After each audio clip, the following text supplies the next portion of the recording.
इंसान अपने मूल स्वभाव में सुख ढूंढकर उसके साथ चले तो अच्छा है, पर अगर दुखों की खोज ही करता रहेगा तो दुख मिलते ही रहेंगे। जैसा ढूंढने के प्रयास करते हैं वही मिलता जाता है। यही जीवन का स्वभाव है। हम अगर अपने चारों तरफ नज़र घुमाकर देखें तो पाएंगे कि हम में से अनेक लोग दुख ही खोज रहे हैं। जब दुख खोज रहे हैं तो सुख कैसे पा सकते हैं? ऊपरी तौर पर सब जानते हैं कि जीवन का मूल स्वरूप सुख है, परंतु भीतरी स्मृति से इस स्वरूप को विस्मृत किए बैठे हैं।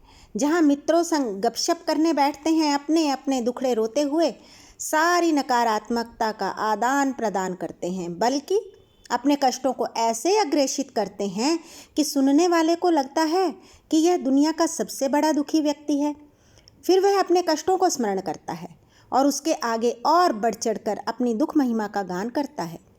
अब तो स्वतः स्वभाव ही ऐसा बन जाता है कि उन्होंने दुख को ही जीवन का सत्य मान लिया है और वे लोगों को कष्ट उठाने की शिक्षा और प्रेरणा देते मिलेंगे। ये जो दुख का सृजन करने वाले लोग हैं वे बड़े ही खतरनाक हैं।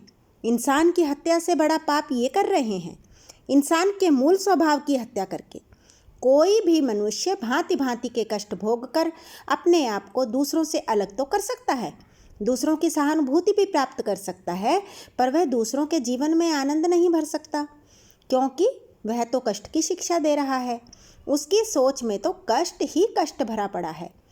वह आनंद की बात करना चाहे तो भी नहीं कर पाएगा, क्योंकि उसने तो आनंद के मार्ग को जाना ही नहीं, उसे महसूस ही नहीं किया। कष्ट भोगने के लिए दूसरों की आवश्यकता नहीं होती, बल्कि दूसरों से बिल्कुल अलग होना पड़ता है।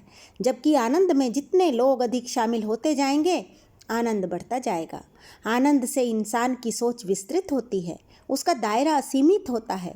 इंसान की गतिविधियां स्वतः ऐसी बन जाती हैं जिनसे प्रेम और आनंद स्वयं प्रसारित होने लगता है।